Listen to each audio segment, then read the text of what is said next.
Salut à tous, c'est Bérangère de Pattes en l'air et on se retrouve aujourd'hui dans le fameux Ask du dimanche, même si vous en avez eu un hier et que vous en aurez un demain, je vous l'annonce. Comme je vous l'ai dit, je rattrape un peu le retard sur vos questions parce qu'en plus c'est ce que je préfère faire, donc j'en profite pendant mon défi des 30 jours. Donc aujourd'hui, on répond à la question de Maëva et Princesse qui est: bonjour, j'ai une berger australienne de 5 ans et elle est très têtue en balade. Elle n'hésite pas à partir très très loin pour aller manger tout ce qui traîne et elle a vraiment du mal à obéir pour revenir. Elle n'hésite pas non plus à sauter sur la table dans la cuisine par exemple quand on a le dos tourné. Bref, je ne sais pas comment lui faire comprendre qu'elle n'a pas le droit en restant positif. J'ai demandé, du coup elle saute sur la table parce que, pour manger, tout simplement pour voler la nourriture. Donc, ce que Ah oui, et elle m'a dit aussi qu'elle lui avait appris le pas toucher mais qui servait à rien, que ça marchait pas du tout.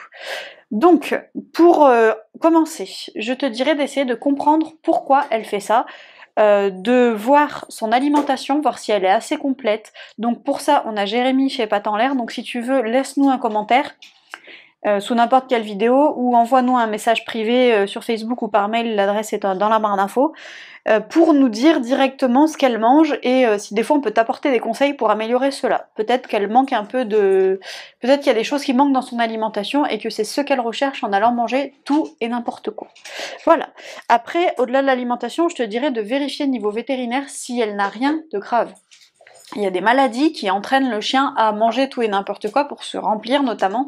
Donc, si tu as un doute, il vaut mieux faire un bilan vétérinaire que de passer à côté d'une maladie et que ça dure des années, et que niveau éducation on puisse rien faire. Parce que j'en parlais dans une vidéo vétérinaire vs éducateur. Ok, on n'a pas les mêmes métiers, mais on se complète. Donc si la santé ne va pas bien, l'éducation ne pourra rien faire.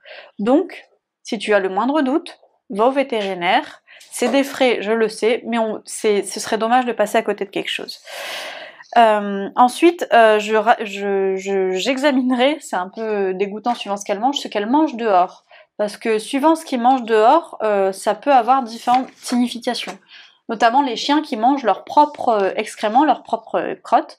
Ça peut être des chiens qu'on a punis étant petits d'avoir fait des crottes à l'intérieur en les malmenant un peu, et du coup ils se disent: tiens, à chaque fois que je fais caca, on me punit, du coup j'avale mon caca, comme ça la trace disparaît et on me gueule pas. Voilà, ça peut être ça. Mais il faut voir tout ce qu'elle mange dehors pour faire une synthèse de tout ça et voir d'où ça peut provenir et ce qui pourrait lui manquer. Ensuite, si je regarde en bas, en fait, c'est parce que j'ai mes notes comme d'habitude pour les asks, parce que j'essaye d'être le plus complète possible.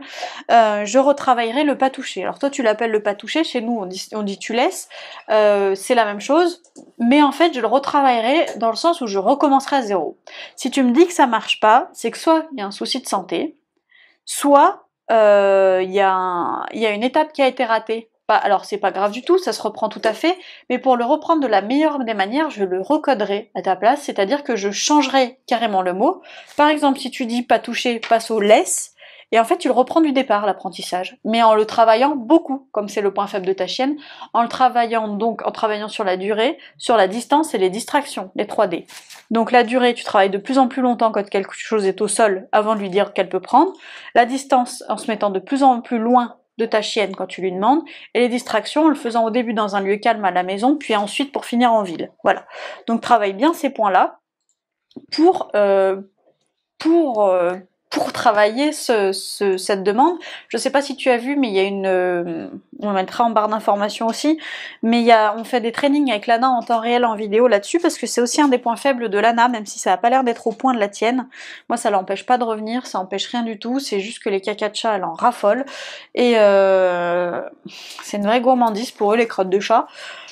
Du coup, on le retravaille. Donc tu as des trainings en temps réel pour voir comment je fais. Et il y a aussi une vidéo qui est consacrée à ça, parce que pour moi c'est très important. Ça peut être dangereux, notamment dans les grandes villes, il y a souvent des empoisonnements.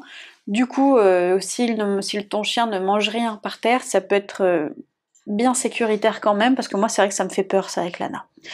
Donc regarde bien ça, regarde les conditions, et puis en dernier point, si vraiment ça l'empêche de t'entendre, je te dirais pendant l'apprentissage de garder ta chienne en longe pour pouvoir quand même avoir une distance respectable pour lui demander. Donc en lui demandant tu laisses, voilà, de l'avoir en longe en balade au début pour pouvoir mieux la voir, qu'elle parte pas trop loin, et pouvoir lui demander quand tu vois qu'elle vise quelque chose, le tu laisses et elle passe à autre chose. Voilà. J'espère t'avoir aidé du coup Maëva, et puis pour ma part je vous dis à demain dans une prochaine vidéo. Salut!